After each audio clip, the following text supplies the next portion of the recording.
Coach, kenapa sih kita susah ketika meminta tim kita untuk melakukan inisiatif atau mengemukakan ide-ide kreatif mereka untuk menciptakan inovasi di dalam pekerjaan? Permasalahannya di mana sih?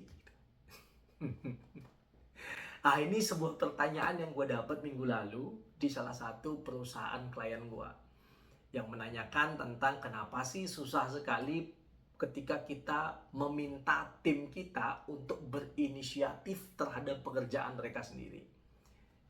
Apalagi kita minta mereka untuk berinisiatif memikirkan inovasi perusahaan gitu kan. Jadi bro, sis, ketika kita bicara tentang kenapa tim itu sulit berinovasi atau kenapa kita tidak bisa menciptakan innovation culture, sebenarnya salah satu faktor utama yang membuat inovasi itu mati di dalam perusahaan itu sebenarnya adalah respon dari atasan langsung terhadap inovasi dari tim ini. Lu sadar nggak itu? Bahwa kadang ketika kita sebagai seorang manajemen, justru kita yang mematikan inovasi mereka karena kita menganggap bahwa inovasi itu belum layak dianggap sebagai inovasi.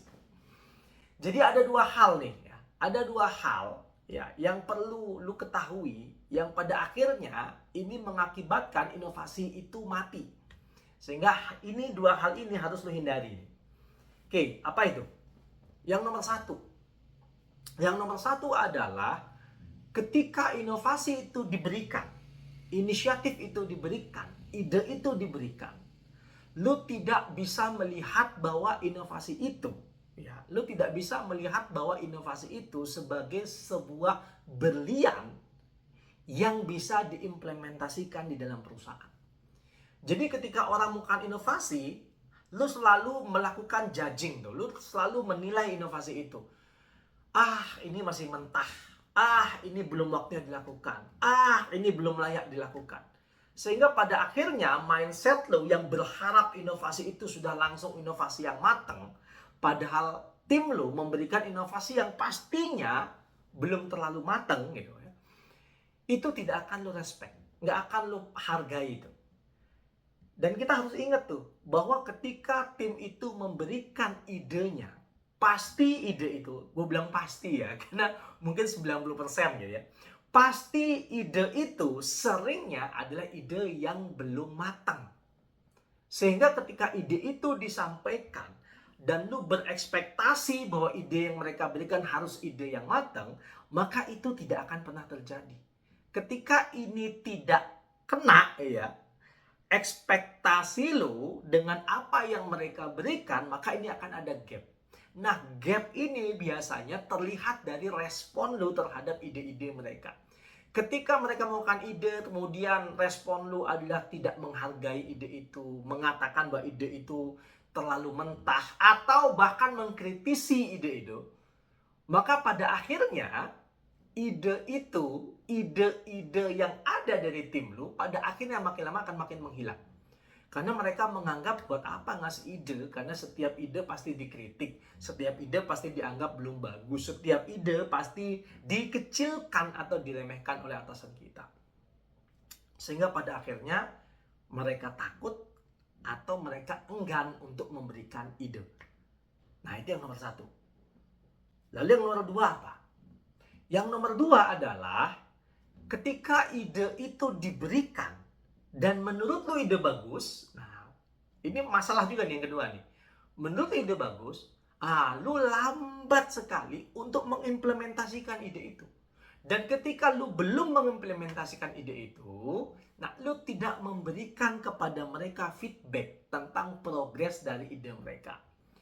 Jadi mereka yang nomor dua ini menganggap bahwa setelah mereka memberikan ide, terus mereka lu suruh untuk mematangkan ide itu, mereka matangkan ide itu, mereka buat group discussion sehingga ide itu jadi matang. Setelah ide itu diserahkan kepada atasannya, maka atasannya tidak melakukan follow up terhadap ide itu. Sehingga pada akhirnya mereka ngerasa apa yang mereka lakukan itu sia-sia. Nah, Mungkin saja itu bukan salah lu ya sebagai atasan ya. Karena ketika lu sebagai atasan, mungkin ide itu belum waktunya dijalankan. Mungkin ide itu masih ditolak oleh atasan lu. Tapi paling tidak lu harus berikan feedback kepada mereka. Sehingga mereka tahu tuh. Yang mereka inginkan itu hanyalah progres dari ide yang mereka berikan ya terhadap lu sebagai atasannya.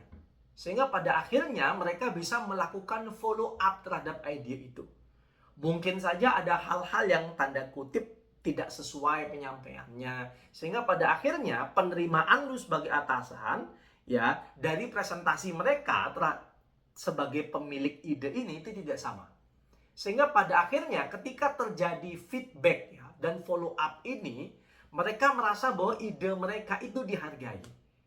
Nah, ketika mereka merasa ide mereka itu kok setelah diterima didiamkan, dilihat 6 bulan kok nggak ada perkembangan, setahun tidak ada perkembangan, tahun depannya diminta bukan ide lagi, terus mereka lakukan itu.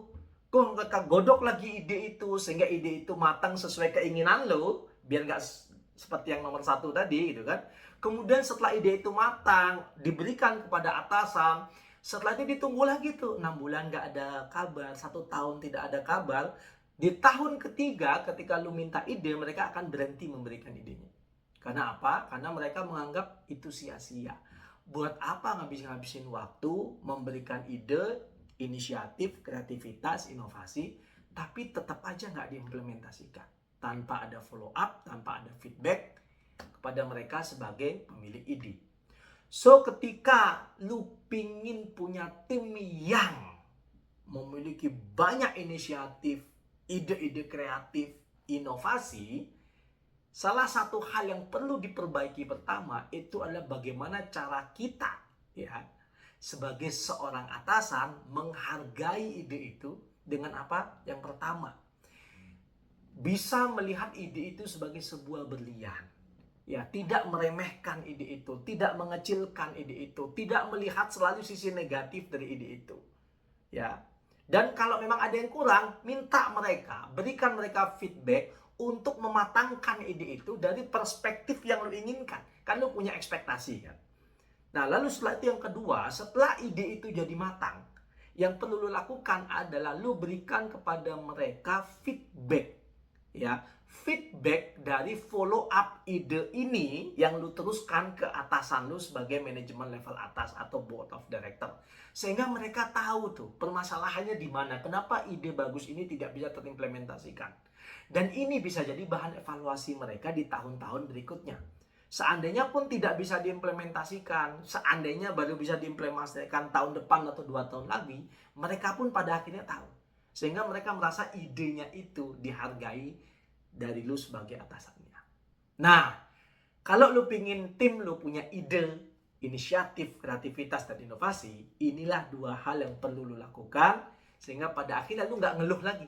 Dan tim lu tidak memilih untuk berhenti memberikan ide-ide brilian mereka kepada lu. Oke, sob? Semoga bermanfaat ya. Bye.